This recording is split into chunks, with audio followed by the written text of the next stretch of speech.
Coach Bryan Harsin and his staff continue to build some momentum on the recruiting front during the summer months. They have a new recruit that's just signed on for the Tigers. Let's talk about who that is, what impact it will have currently and in the future for Auburn football's program. But before we do that, I want to welcome you back to the channel, whether you're a member of the Auburn family or a fan of another persuasion. This is the E2C Network, where we cover the whole of the Auburn experience. If you're new to the channel, be sure to subscribe so you don't miss any of our content. And we appreciate members of our booster club like Felix Gonzalez, who help produce videos like this.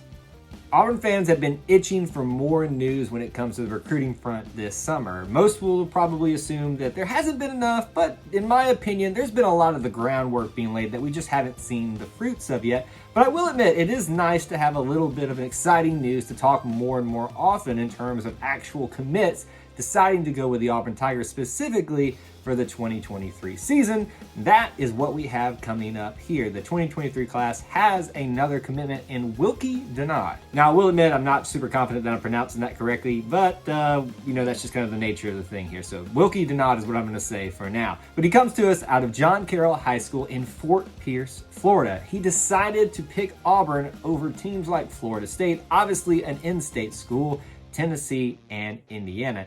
He seems to be a consensus 4-star defensive line recruit. Depending on where you place him on that defensive line, though, we'll talk more about that in a little bit. But he decided on Wednesday, July 27th, to be here with the Tigers. Let's be honest, though, this is really early on in the 2023 recruiting cycle. There's a lot more time to go and still a lot more things that could happen. He even has some visits scheduled not only at Auburn, but some of his other interested schools coming up in September and October. This thing's not done, but it is nice to actually have him on board as part of the recruitment class. Now I want to talk to you a little bit about him, the athlete, the recruit. What are we getting, assuming everything goes to plan and that he does sign with the Auburn Tigers, whether that's the early signing period or in the traditional, if there is a traditional signing period anymore. But this guy is about 6'4", 245 pounds. Now, when you see those numbers, maybe it doesn't stick out to you right away, but for some reason, when I saw those numbers, even before looking at the guy, I thought Jadeveon Clowney for some reason. I don't know why, it just popped into my head. But then I went and started looking at pictures and reading a little bit about him from some of the recruiting sites, and I'm like, this actually might be something going on here. Now listen, he's young, he's still got some time to fill out into that very versatile and strong frame that he already has. But I don't think it's too far of a stretch that he and Jadeveon Clowney might share some similarities. Speaking of being versatile, this really goes with what he actually can be classified as. Now, most people are just going to put him in the blanket of a defensive lineman, but if you know Auburn football right now, with the defense especially, very multiple and have changed up things have been, especially with the regime change. They're more to the edge rushers now. They have that as part of the equation. Obviously, defensive ends, defensive tackles, nose tackles are part of that as well. While you won't see this guy most likely as a nose tackle, I don't think it's too far of a stretch to say if he fills out the right way, he can't be a defensive tackle as well. Although I would say that he is more suited for defensive end, maybe the edge rusher position right now. Another fun fact about this guy, and I think it actually has importance for why he's such a good recruit for us, he's a two-sport athlete. Now, that's the first time that we've talked about this. In fact, I would say most athletes that come out of high school at least play two sports. It's just the nature of the beast. But he is a football, obviously, athlete, but a track and field athlete. The thing that I found interesting, though, is at least, I don't know how often he's done this, but he's at least listed as competing in sprints at that size. That's interesting. But also throwing. Tells you this guy is a good combination of speed and strength. More back to my comparisons of Jadeveon Clowney. Also want to give you a couple of stats to keep in mind about some of his high school career. Obviously, we haven't seen him do his senior year yet, but for freshman year, he had 9 sacks total. That's pretty impressive for a freshman year. 2020, his sophomore year, you had 56 tackles, 17 of those for a loss, and 9 more sacks onto his total. And then in his junior season, 55 tackles, 14 for a loss, 3.5 sacks, and 1 interception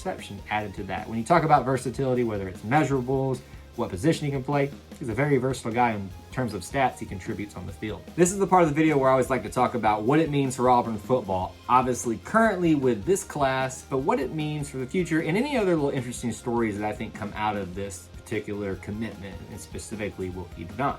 Now, let's talk about currently, the current recruiting class for 2023.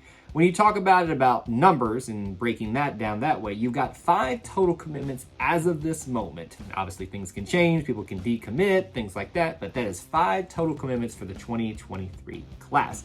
This is also the second defensive commit that Auburn has had in this class, but the first at defensive line. Now, again, we've already addressed there's some versatility to be assessed with Wilky here. He may be a defensive end, he may be an edge rusher, versatile guy. It'll just kind of have to wait and see how he fits into the mold at Auburn, but that's how you can look at the breakdown in terms of numbers. Let's talk about the future and what Auburn may plan to do with this guy. Now, as a rule of thumb, I think it's personally in your best interest as a fan to just plan on someone redshirting. If you get your hopes up about someone being a phenom and coming in right away, you're more than likely going to be a little bit disappointed. However, that doesn't mean you won't see them in the allotted amount of games they can have before they waste a year of eligibility.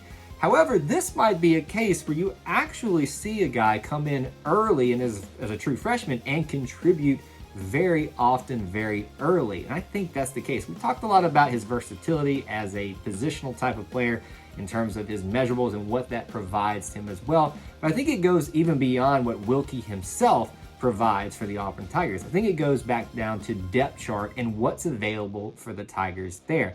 If you look at this year at defensive lineman, edge rusher position, Auburn is loaded with lots of talent, but it's very top heavy in terms of upperclassmen, seniors, graduate transfers. You got guys like Iku Leota, Derek Hall, Colby Wooden. Even if they're not an upperclassman or a senior or something like that, don't have any more eligibility left, there's guys that may leave early regardless if they have a great year. So what I see is the opportunity, space available for not just maybe Hero Wilky to have an opportunity to earn playing time early, but also for others as well. This could be a brand new edge rusher position, brand new defensive line, defensive end position across the board if they are as good as advertised this year, let alone graduating. It would not surprise me when we're talking again about this in 2023 if we're not talking about a Dylan Brooks and a Wilky Denaud standing across from each other necessarily in an edge rusher position, depending on the defense, the set, all that. I get that, it's a very versatile defense, but it could be those two guys anchoring the edge rusher positions, much like Derek Hall and Iku Leota now, just in a much younger versions. Lastly, I want to talk about what it means for Auburn in terms of the overall recruiting process in terms of pipeline states. Pipeline state would be one that they usually draw a majority or a lot of their particular talent from. Obviously, Alabama is one of those, being Auburn in the state of Alabama, Georgia because of proximity, but Florida is usually forgotten about a lot. Auburn draws a lot of its talent from the state of Florida, and this is just the start of that. But it even goes further than that. It goes further in because this isn't talking about the Panhandle, where Auburn's somewhat close to. This isn't even talking about Central Florida, where there's easy access to it because it's got a major hub in Orlando. We're going a little bit further south, not all the way to Miami, but at least getting down into that huge subset of talent that always comes out of that region. This is a big thing for Coach Harsin and his Tigers to get into their traditional pipeline state and get someone for this class, but to go even further, deeper into the state of Florida and that recruiting pool. So those are my thoughts about Wilky Denaud and the commitment here at Auburn. Excited to see his future and what will likely be at the edge rusher position. I'd love to know your thoughts on the commitment. Let me know down there in the comments section below. On your way out there, I'll remind you of a couple of things. If you like this type of content, smash that like button. If you want more from us, be sure to subscribe. Hit that notification bell so you don't miss any content, whether that be live streams or other videos here. And if you want more ways to help support our content, check out the links in the description. You can hit the join button here to be a channel member for $1 a month, or head on over to patreon.com/ETC Network to join the Booster Club for $1 a month as well, starting there, and other perks for other tiers to get yourself some extra things for helping support us here at E2C Network. Thank you for tuning in to E2C Network, where we cover the whole of the Auburn experience. War Eagle.